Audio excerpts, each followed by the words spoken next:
Hi, this is Scott Wilkinson, host of Home Theater Geeks.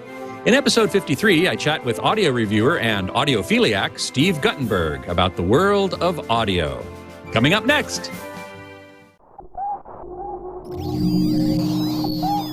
Netcasts you love. From people you trust. This is Twit. Bandwidth for Home Theater Geeks is provided by Cachefly at CACHEFLY.com. This is Home Theater Geeks with Scott Wilkinson, episode 52, recorded January 31st, 2011. Stories from the digital domain. This episode of Home Theater Geeks is brought to you by MailRoute, a secure hosted service that filters viruses and spam for companies of any size.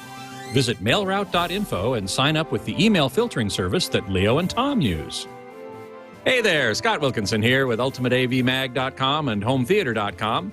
My guest geek this week is Steve Guttenberg, audio journalist and author of the Audiophiliac blog on CNET.com. Hey, Steve, welcome to the show.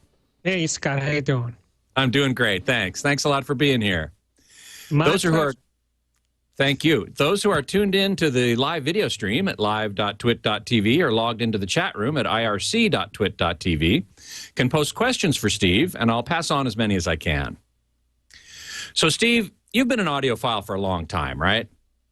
I would say since birth, possibly. Okay. I'm Did you fixated. Did you come by it honestly? Were your parents audiophiles? Did they have stereo equipment around the house? They did. My mother was an avid music fan and listened to records all the time. Mm-hmm. Absolutely. And because I'm a child of the 50s, we had a jukebox. Really? And yeah. Because people in the 50s bought jukeboxes for some reason. And we had this jukebox in like the den, and it was the kind with the bubbles and the pipes and everything going on. Oh, man, the Wurlitzer. That's great. And maybe that was it. Maybe watching that mechanism of, taking the record out and, that big arm and the massive tone arm plopping down on the thing. Maybe that affected me. I never made that connection before. Scott, you're bringing things out in me. I forgot. There you go. Well, repressed audiophile memories. Because you kind of look like a doctor, You look like a Now, tell me everything. I'm just opening up. Well, that's great. That's good. That's exactly what we want on this show. Okay, good. Now, those days, of course, as you mentioned, everybody listened to music. Yes, what a concept. They sat down and they listened to records. And nowadays, of course, we don't primarily, except maybe for audiophiles. Why do you suppose that is? I have this theory. My theory is that with the introduction of the CD, because it was so easy to do, you'd stick in the disc, you'd hit play, and then you'd have to worry about it for the next 50 minutes. So people started to do other things. They started, washing the floor and knitting and doing all sorts of stuff except actually listening. Because when you had a record, you had to turn it over every 20 minutes or so. Right. You had to be more attentive. Mm-hmm. So I think it sort of automatically led to that. Of course, the audiophile in me would conclude that the other thing is the digital audio was just less interesting. It just didn't pull people in as much. So I hear that an awful lot. To listen. Yeah, I hear that a lot, that digital audio, and in particular compressed digital audio, MP3 and so on, is much less emotionally involving. Mm-hmm. Would you agree with that? I do agree, yeah. And I think that the interesting thing is that over time, now that we've had a generation grow up with digital audio, that they've been so conditioned not to listen that even when they go to live music concerts, it's hard for them to listen. Especially now, they can be texting or emailing or doing all sorts of things. Yeah. Eating. Well, people are always eating, but I'm just saying. Hey, no, I said tweeting. Oh, tweeting. I'm sorry. Yeah, tweeting, all sorts of ings were going down, and right, and I spent $300 to see the Rolling Stones in maybe 5 years ago at Madison Square Garden. Mm-hmm. So I don't think there's so many people were tweeting or emailing, but they did talk through pretty much the entire concert. Huge, people all around me. Really? Yeah. I have to say, I saw the Stones in, must have been 89 or so on the Steel Wheels tour. And it was so loud. I can't imagine anybody talking, or even if they were, I would never have heard it. I mean, I decided to try and find out how long it would take before I had to put my earplugs in, and it was like after half a song. Oh, yeah. And they played for hours.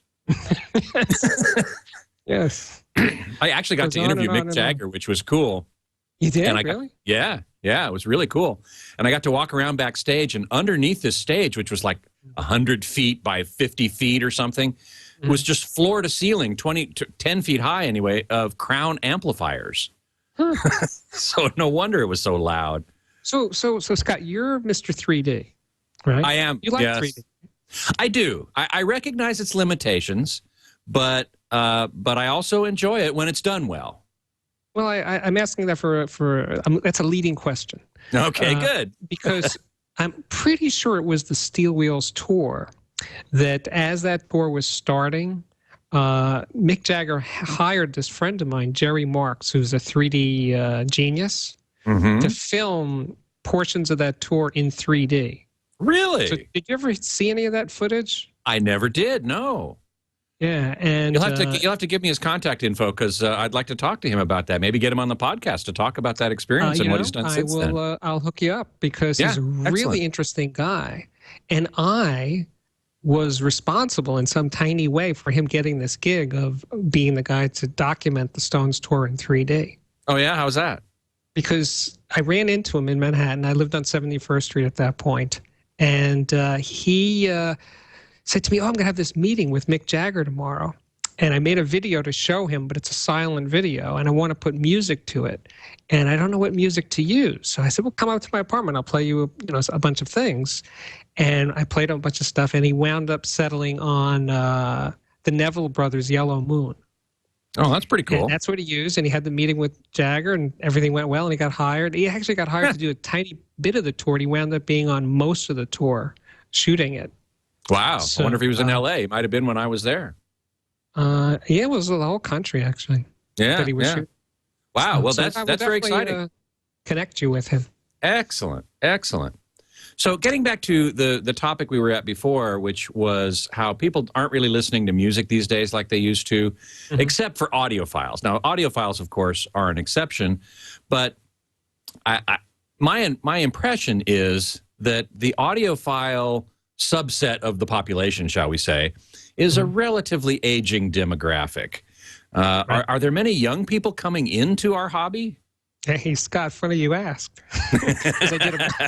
I did a poll over the weekend on CNET. On this weekend? Yeah, this weekend, yeah. Oh, great. And the response was huge. When I last checked, there were like 184 comments. Oh, man. And maybe 1,500 people voted in the poll. And the thing that was so interesting was, when I posed the question, I said, are there any 20 or 30-something audiophiles? I would say half of the people that responded were teenagers. Teenagers, really? Yeah. And they said, oh, yeah, I've always been an audiophile, or my father's an audiophile, or I'm weird and I'm an audiophile because no one else understands why I would care about any of this stuff. And they have systems, speakers and stuff that were handed down from their relatives, or they saved up their money and bought it. One 14-year-old guy, he emails me and he says that he has UE18s, which are $1,000 in-ear headphones. Ultimate Ears, yeah. Ultimate Ears, yeah. And he has I forget his amplifier, but he had a really serious system for 14, and he was thinking about upgrading, and that's how you know he's definitely an audiophile, because he's thinking about what's going to be next. Right. So, no, I was so thrilled by this response, and I was so thrilled that, because my CNET readers can be a pretty hostile group sometimes, and most of them were really positive, and actually the negativity that in their comments didn't come from anybody young that I recall. It was all older people saying, well, of course the kids aren't into music or into sound because all the music sucks, because it's all crappy sounding recordings. So, well, that's a somewhat different issue, of course. So that is a different issue. Right. But, that's partially the thing that the older generation always says about the younger generation's music is that it sounds like junk, right? Yeah, so, true enough. My parents were listening to Frank Sinatra records and saying, "There's Beatles. What is this crap? It's noise. It's distorted sounding. How could you possibly like that?" So, some things never change, True enough. Maybe one factor also is that I've heard at least that young people are coming back to LPs, to vinyl LPs. Yeah, that it's actually quite popular amongst the younger crowd, and I'm curious why that might be. Because it's cool. Yeah, but it's because it's retro, maybe, I suppose. And retro, yeah, right. But it's interesting. This vinyl coming back it's been coming back for ages. But the thing that's different now is that when I go to record stores in New York City, still has actually quite a few record stores, it's not that I'm seeing Dark Side of the Moon and Kind of Blue in these for vinyl. I'm seeing current bands. I mean, there's a store in Lower Manhattan, J&R Music World, that I've heard of it, certainly. It's a big store. I mean, it has to be 100 feet deep. And right now, the entire right side of the store is all vinyl. Wow. So it's not just 10 titles or a little shelf on the side with a couple of records. It's thousands of titles. It's amazing, because I remember in my college days going to Tower Records in L.A. and in San Francisco when I was going to school, and I watched as all the vinyl got replaced by CDs. Yeah. And the vinyl shrank and disappeared. And now, of course, Tower Records is gone too, at least as a brick and mortar store. Right. Here in L.A., we have Amoeba Music. And I haven't been down there in a while. Have you been there? Yeah, I've been there, and it's still cooking. Yeah, definitely. Yeah, it's a great store. There's this annual event that's called Record Store Day. Have you heard of that? No, I haven't. Yeah, and they do a big deal with it at Amoeba, and this guy from the Smashing Pumpkins. Do you know that guy with the shaved head? Yeah. So there was a clip of him on YouTube a couple of years ago in a record store in Chicago, where I think he's from. And a woman comes up to him and says, with a camera, and says, "Hey, do you know that today's Record Store Day?" And he said, "No, what is that?" And she tells him about it. So next year, he was at Amoeba for Record Store Day doing an in-store performance. Wow. So, when is Record Store Day? I don't know. I'm sure on the internet we could figure that out. We could Google that out. Yeah, exactly. Yeah, I think it's in like April or May or something. Yeah. Got a couple questions in the chat room for you. Knox Harrington wants to know, do you think that music services, if they have enough bandwidth to sell high bitrate audio files, F-I-L-E-S, will that help? Turn people more into listening to music again? It's like chicken soup. It couldn't hurt. It's, there's a couple of places to buy high definition downloads. There's a site called HD Tracks, which is from the guys that started Chesky Records. They have this other company, HD Tracks. And Lynn Records in Scotland has a site thing called Lynn Records that they sell downloads at all different levels of resolution. And there's also... I spoke to Mike Jabara, I think that's how you say his name, who is the CEO of Warner Music last year. And he told me that they're actually getting very close to doing in mass high-resolution downloads. Warner Music is? Warner Music, and that, whatever it is turning into. When I talked to him a couple of weeks ago, it was Warner Music. Maybe it isn't Warner Music anymore. But anyway, that he said all Warner releases of the last 5 years have been archived in 24-bit 192. So they have a lot of material. Not to mention, of course, older recordings where analog recordings could always be converted to digital at any resolution you want. So right. So it's the future of high-resolution downloads looks really good. Although I'll tell you an interesting thing is that Mike said that they were not placing their bets solely on downloads, that they would be doing more Blu-ray stuff and more vinyl. So that's very good. I'm certainly glad to hear about Blu-ray music. I know that, for example, there's another download service called 2L out of Norway, and I'm pretty sure they also publish Blu-ray music, Blu-ray music discs as well, not music videos, but where the primary content is music, and there's probably some video content on there, but that's primarily what it's for, is for the music, for high-resolution music. And what was the other one? Oh, B&W also has a high-res right, the Peter download Gabriel service. site. Yeah, right, exactly. It's the Peter Gabriel site. Exactly. So I have a question for you. Oh, well, that's unusual. Go ahead. I want to pick your brain for a second. Yeah, sure. So in music and in video, we've had all this time where people were buying physical product. Right. And they would buy it, on an LP, and then when CDs came out, they were buying CDs, and then they were buying briefly SACD, DVD, whatever, blah, blah, blah. Very and in briefly, video, yes. we went from tape to DVD to Blu-ray, and obviously the future is in downloads. Yes. So here's my question to you. Once there isn't a physical format, will buyers buy the next format, the next higher quality format as a file? They already have it, let's say, as a file. They have The Godfather sitting on their hard drive, right? Right. In some sort of file form. And then Paramount or Francis Ford comes out and says, we have this new format and it's even better. But since you can't touch it, would anybody feel like, oh, I got to get a new one? That icon on my display, it looks kind of tired now. I want a new shiny icon with a new format. I don't think so. I don't think this is a really great question. Icon. Yeah, it's a really great question, and one that I asked in a recent poll on ultimateavmag.com. You and I are fond of, both of us, doing polls, which really takes the temperature of the pulse, if you will, of our readership. And I asked that question, similar question, which was, is the end of physical media inevitable? In other words, is Blu-ray really the last physical medium that we're going to see, or because of downloading particularly, or will we see something, or will physical media continue to be developed? I gave an as example, I've written in the past about technologies like holographic crystals, right, with terabytes of storage.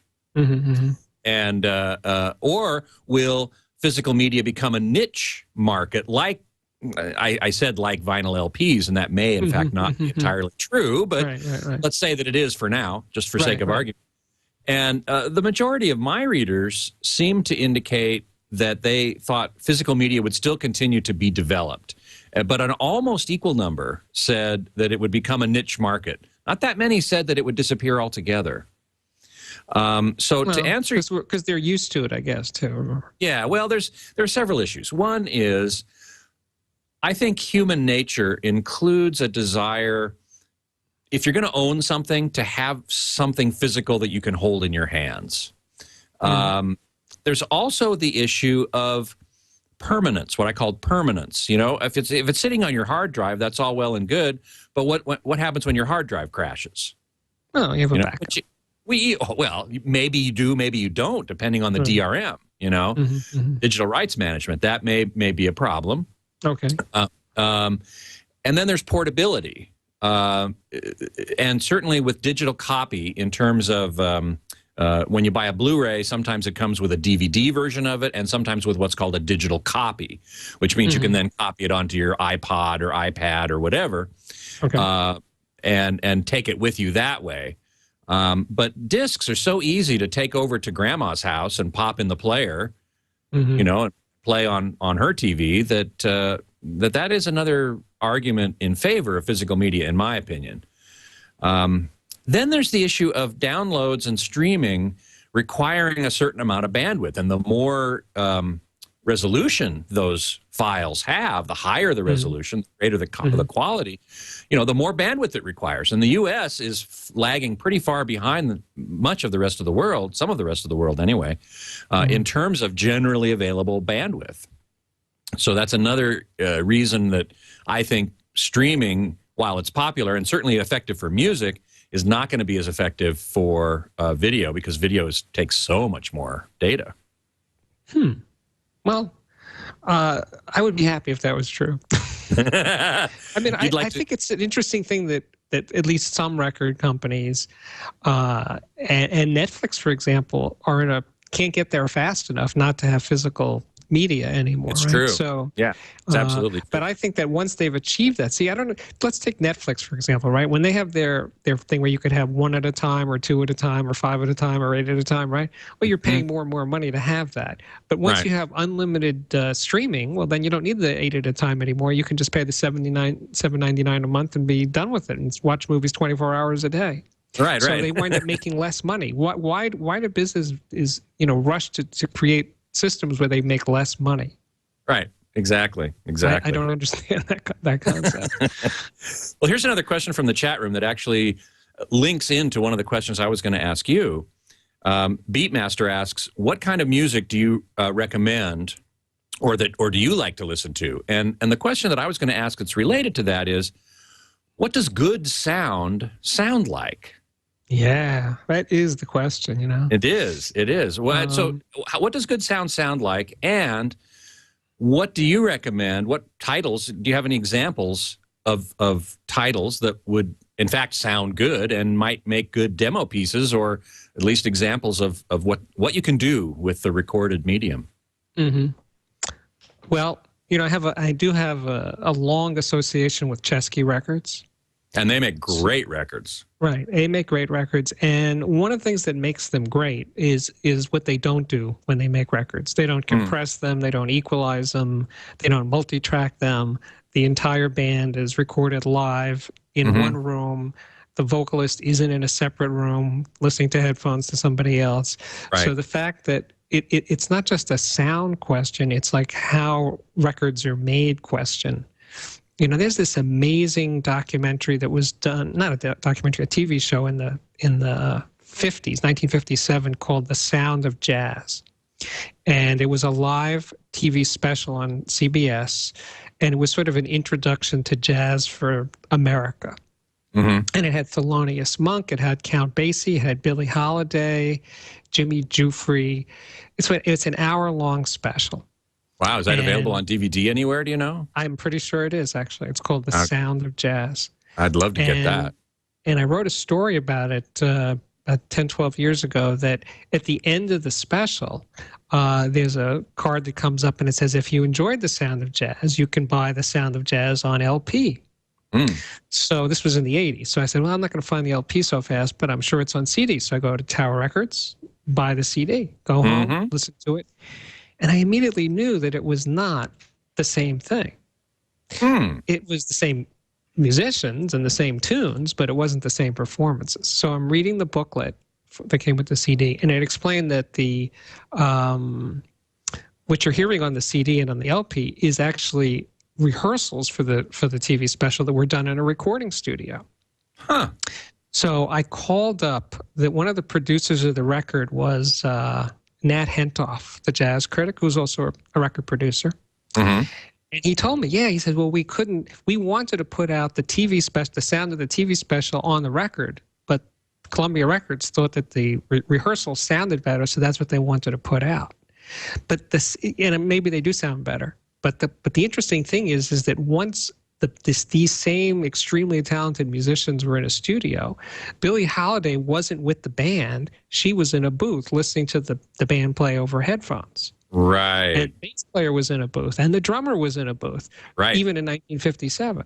So even though they were just as good of musicians, on the TV show, they were more like they were playing in a club. They were all in the same room. They could all hear each other acoustically. No one wore They were on a stage, essentially. They were performing for a live audience, right? No, it wasn't or a maybe live not. audience. There maybe wasn't an audience there, but they were on a stage. They were on a soundstage, yeah. Yeah. And so they could see each other and hear each other and react to each other in real time and acoustically. Yeah. And that, see, is one of the interesting things about older records versus current records, is that once you basically put up walls between the musicians, they can't hear themselves they can't hear each other anymore. They're basically hearing a mix that the engineer supplies to them over headphones. Right. And that changes the way they play. So that's one of the big differences beyond the equalization and compression, all that stuff that happens in modern records. The fact that people can't play the way they would in a concert affects the way they play, affects their performance. Now, another guy who does that, aside from Chesky, is Mark Waldrop at AIX Records. Do you know his recordings? Yeah. He make those discs sound great and look great. Yeah. Yeah, exactly. Because he includes video along with the music. He shoots video during the performance, but that's what he captures is a performance of an entire band on a stage. In fact, in an auditorium, not with an audience, but with the band on stage, all together, all playing together as if it were a performance. He calls these things, in fact, private performances, because you watch the video and you see them playing and you hear them as they're playing, and you hear what they're playing as you're watching them. It's the same thing. It's not different, as you said. Which brings up another question. What do you think about... we just want to finish that, though. Yeah. So, go right ahead. So what I would listen to, so if I was, listening to a review a piece of equipment, or if I just from my own curiosity wondered what it sounded like, I would want to use a Chesky recording, an AIX recording. There's another label called MA Records. Oh, yeah. Isn't that musical art? It stands for something. I can't remember now. It's actually the English version of a Japanese word that means space. Means space in Japanese. It's a Japanese company, even though it's owned by an American. Right. And anyway, a guy I went to school with, by the way, as it happens. Really? Years and years ago at Cal State Northridge, Todd, right? Todd Garfinkel. Yeah, exactly. We went to school together in college, and I ran into him years later at a stereophile show, and he had his little table there with his records, and he said, "Hey, Scott Wilkinson." I went, "Whoa!"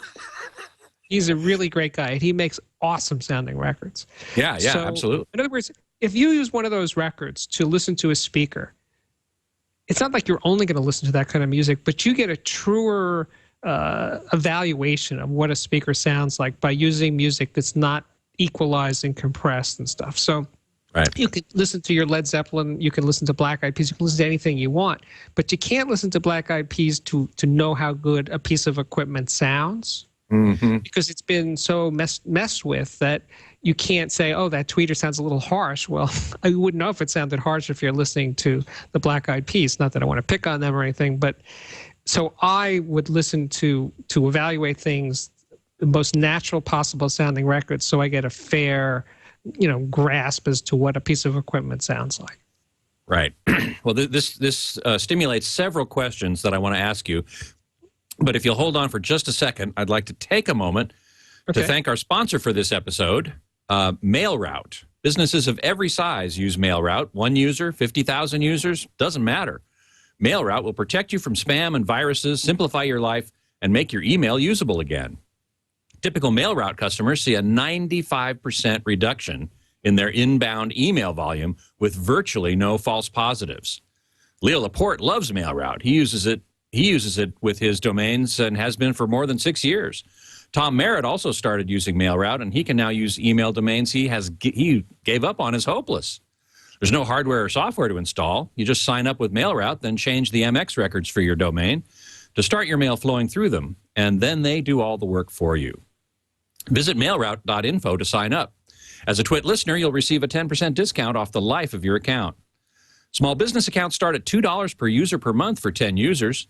And because of demand from the Twit Army, MailRoute has added a new service for individual users at less than $30 a year. Visit mailroute.info and sign up with the email filtering service that Tom and Leo use. So, Steve Guttenberg is here. Not the actor, by the way. Right, don't get excited. I had the name first, by the way, so.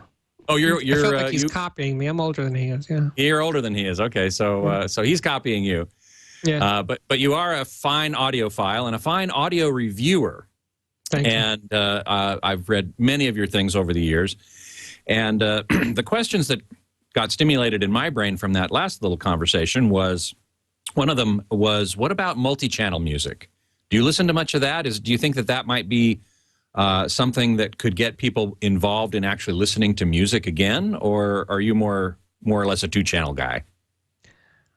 I am definitely a two-channel guy. But, in 10 years ago when we had a few years of SACD and DVD audio, I was incredibly frustrated that there wasn't enough discussion in the engineering community as to what to do in multi-channel mixes.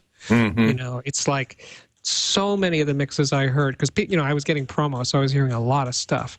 And I always had the feeling that the mix was sort of random. Oh, we'll put the guitar in the right rear channel and the tambourine over there.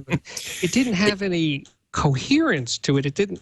There was those two schools. One was that you have the band in the front and then the ambience around you, which in the surrounds, yeah, in the surrounds. That sort of made some sense.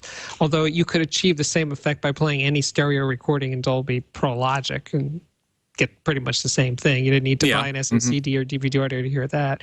Or then there were the ones where they would put you in the middle of the band, which always struck me as a really bizarre idea. But there were many records that were made that way.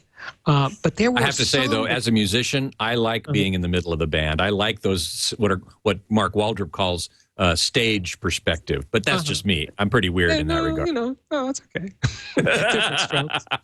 But there were occasional, glimmers of hope. And one of them was the Talking Heads. They put out this box, I think it was called The Brick. And it was all of their studio records. And it was mixed by Jerry Harrison, the keyboard player from Talking Heads. And when this thing came out, it was pretty late. It was actually a dual disc. It was maybe 5 years ago. It basically expanded the stereo mix and just made it bigger, like a big C shape, basically. And it made things that within the mix just come out more. You just heard subtle things that were sort of buried in the stereo mix were so much clearer. And it was just fantastic. And I thought when I first got it, I said, wow, someone's finally figured it out.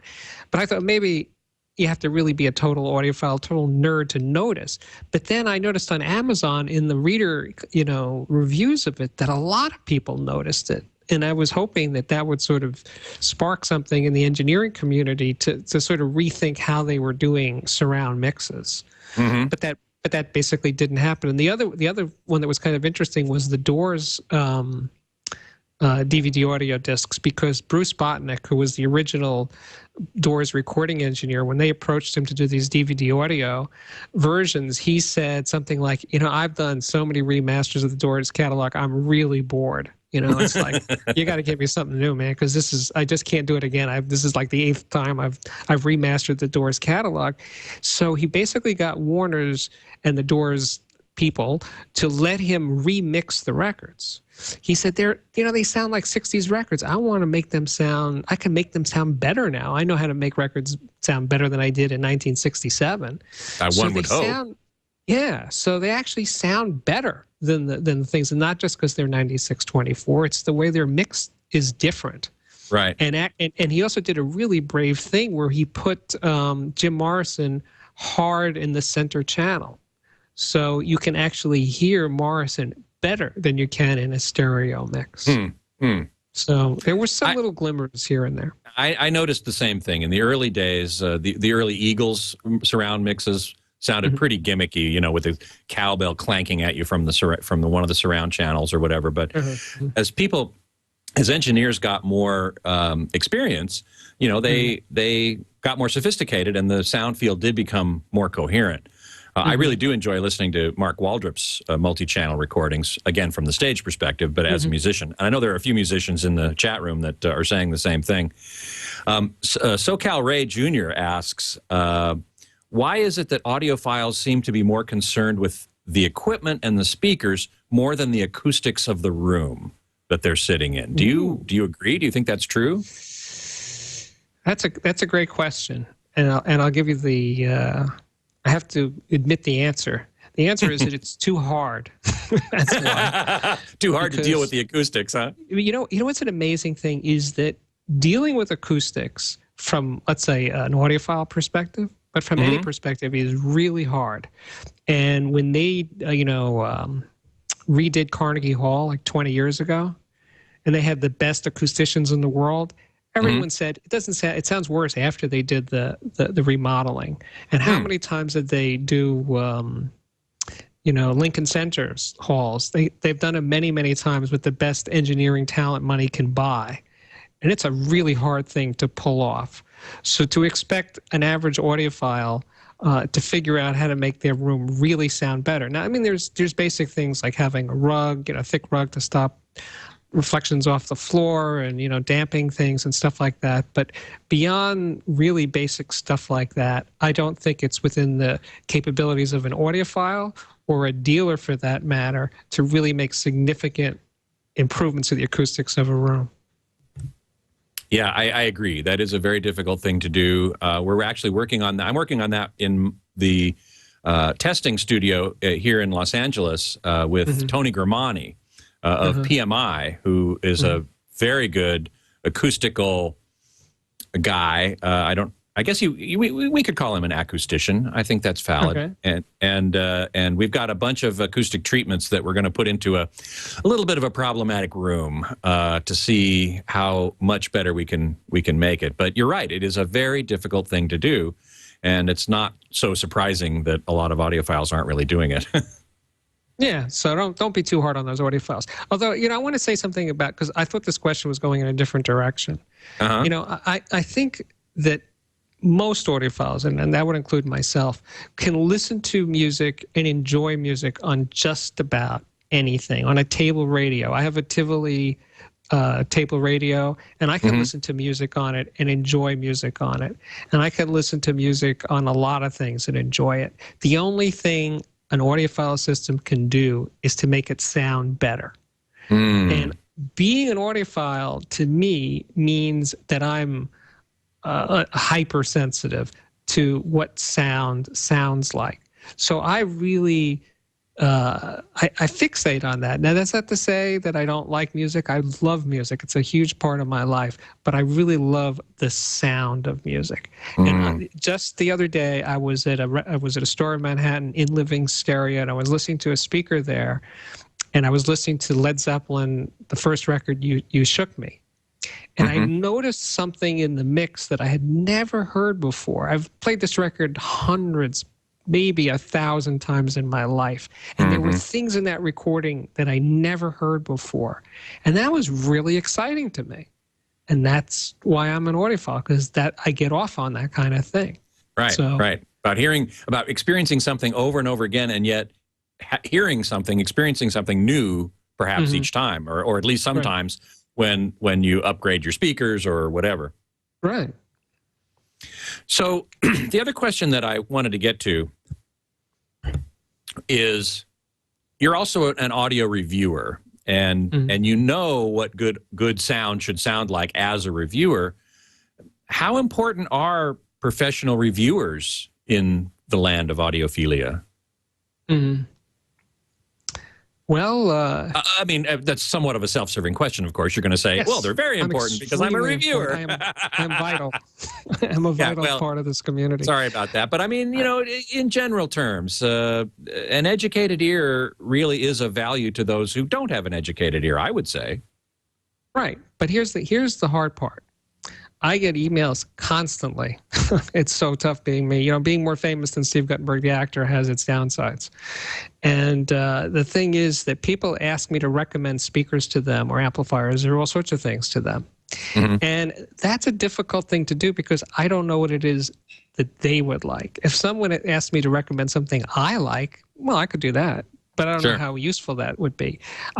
Before I, was a world famous audio critic, I sold hi-fi for 16 years at Sound by Singer in New York. So I had the experience of. Well, it was. It's a next store now. It's gone now, yeah, but at the time. Right. And so I sat in a room or many rooms for 16 years with thousands of people playing them hi-fis and to sort of get into their head as to what it is that they were looking for.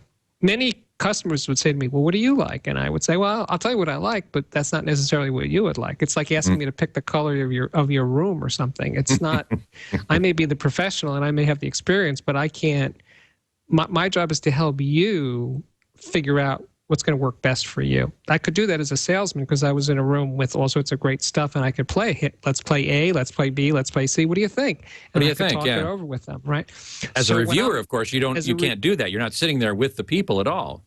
Right. So all I can do is, to the best of my ability, describe what something sounds like and hope that that has some sort of meaning to some people. You know, like just because a speaker can play Led Zeppelin really well doesn't mean it can play Beethoven really well. So I'm trying to point that out in a review and hope that the reader picks up on those cues to saying, oh, this is the one for me kind of thing. You know, so boy, that's a tough one too, trying to describe in words what something sounds like. Yeah, it's like dancing about architecture or something, one of those things. You know? Yeah, right. Almost reminds me of synesthesia, you know. Yeah, right. Hearing the sound of words or whatever. I've got a couple more questions in the chat room. Virgil asks, where does a Bose system land in your ears? or in your estimation? Wow, I like the idea of it landing in my ear. Well, Scott, I have to admit something to this, to our viewers here. Yes. That I did buy a Bose system early on. Really? This was before I was a world famous audio critic, and before I sold hi-fis. I bought a Bose 501 system, which was basically the second one. You know, the original was the 901. The 901, which I had in college. Everybody had in college. Right. And I think there was a 301, but actually I think the 301 came after the 501. So I think the 501 was the second Bose system. It was like a short floor-standing speaker. And it was a really funny thing that when I bought this, the salesman was trying to talk me out of it, saying, you know, Bose, can't you hear? But I was so, convinced by their advertising, basically, that Bose was the real deal and a great thing. I bought this Bose system. And I didn't hate it or anything, but eventually I was aware of its shortcomings and I moved on, actually. But I think that Bose has the unique privilege of being the only audio-only speaker company in the United States, at least, that most people know. Right. There isn't another company, especially if you're young, let's say, if you're under 35 or something, that the name JBL wouldn't be the first thing you think of when you said, what's an audio company? Right. And people can, Sony and Panasonic and saying, but I'm saying about companies that make only audio-related products. Bose is the only company that advertises in mass media, on TV, on radio, on newspapers, on the internet. That's the only name they ever see. So Bose is a brilliantly marketed company that makes brilliantly mediocre products. It echoes exactly what I say, what I have said about Bose all along. Yes. And they're hardly ever reviewed. I don't think they even send their stuff out they don't allow their stuff to be reviewed. Not by anyone with credibility. One of our chat room members, Web1238, asks, what would you prefer for music listening, horn-loaded or cone speakers, cone-type drivers? Do you have a preference of dynamic or horn or electrostatic or magnaplanar for that matter? I like them all. Well, I think the horn speakers... first of all, I mean, they have their place in that they're extremely dynamic. They're extremely efficient, meaning they can play loud with very few watts. Movie theaters, almost always have horn speakers, and I think that horns have a natural affinity for home theater. And I think horns are great, especially for rock music and any really dynamic music. I think my preference would be horns for someone who likes that.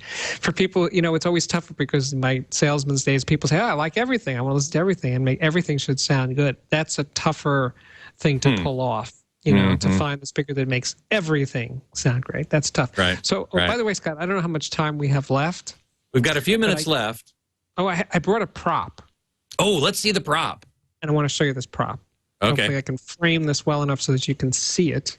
Let's see. Unfortunately, our video isn't working all that well, but we can take a look. Oh, it's an old, looks like a tube amp. Well, actually, it's not old. It's brand new, and it's a tube headphone amplifier from a company called Bottlehead. It's bottlehead.com. Okay. And this is a kit, and it's $219 as a kit. Mm-hmm. It's called the Crack, as in like a crackhead. And it sounds incredible. It does not sound good for $219. It sounds really, really good. Regardless of price, you're saying? Yeah, I mean, I think it would sound good if it cost $1,000. Wow. So, This is great because you've segued beautifully into F-Loop's question, which is that you seem to follow headphones more so than other audiophile writers. Why is that?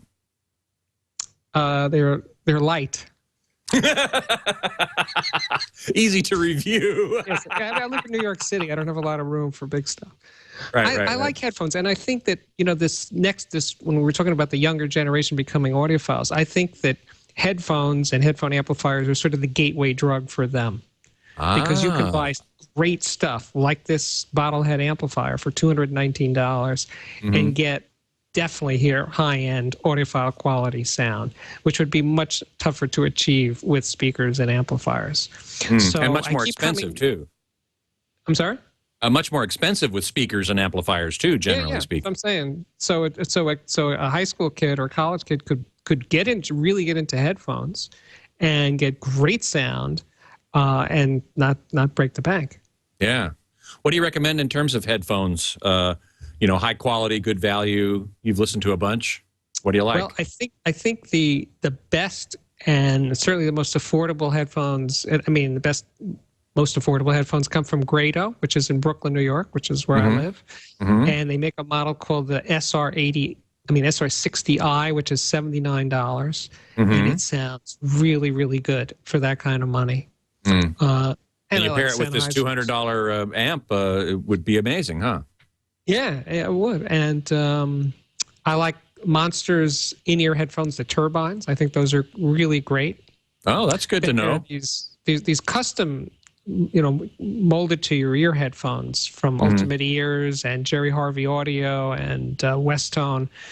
They take sound to a whole other level for small in-ear portable headphones. Matter of fact, in this blog that's probably coming out later this week, I compared the sound of a $400 Monster turbine in-ear headphone, a universal fit headphone, to a $400 Ultimate Ear custom headphone. And it was really kind of shocking how much better the custom model was. So it's price for price the same, but it's a whole other world to use a custom. Does that $400 include the custom molding from an audiologist? Well, no, you got me there, Scott. No, it doesn't. That could be about $100. But one of the things that's interesting about customs is, remember, these things were originally designed as on-stage monitors for musicians. Right, exactly. They can last a really long time. And the part that breaks on headphones most of the time is the cable. So with all customs that I'm aware of, you can replace the cable yourself. It's a plug-in thing. So when you break the cable, you buy a new cable and you're good to go. Yeah. So I've written some columns about headphones that they should last. Good headphones, you should get 10 years of use out of them. And if you think about amortizing that $400, or which turns into $500 with the getting the audiologist to make your ear molds, and it works out to be $50 a year to own something like that, that's well worth doing. Sure. You have the $100 to start with. I think Leo Laporte found at CES a company. I didn't catch them at CES, unfortunately, but that was something where they were custom molded, but not requiring an audiologist. You stick them in your ear, and they expand out, and you have to sit there quietly without talking and moving your jaw around and stuff for like 4 minutes, and then you get a custom fit earplugs. Have you seen those yet? I've written about them. I haven't seen them in person, but basically it's a thing. Instead of having an audiologist take the molds, it's basically a headband that goes over your head, and it has the apparatus to squirt the liquid silicone into your ear and make the mold on the spot. Yeah, yeah. So it's Pretty basically cool. instant or 5-minute custom multi-ear mics. But you have to go to that dealer, have them put the thing on your head, and shoot the silicone into your ears. It's not something you can do at home. $200. No, you can't do it at home, and that's about $200. How good a headphone it is, I have no idea. Yeah. I just saw recently a press release from the Consumer Electronics Association that there's been a recent spike in headphone sales. So this is apparently a good thing to be reporting on. I did that. I did that. You might have done that press release. No, I made the spike myself. Oh, yes. And somebody in the chat room mentioned a little earlier that wearing headphones also removes the whole acoustics issue. Right? Because you've only got them you got them here. You don't have to worry about your room acoustics. Direct injection, yes.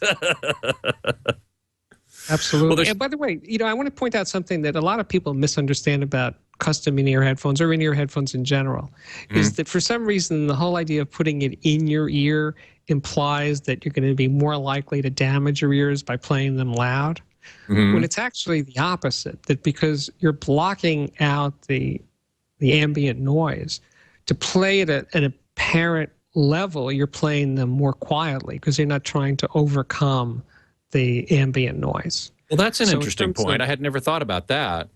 And it's significant. It's a big difference between how much isolation you can achieve with a custom in-ear headphone versus a universal fit or over-the-ear headphone. I mean, it's like a 10 dB difference.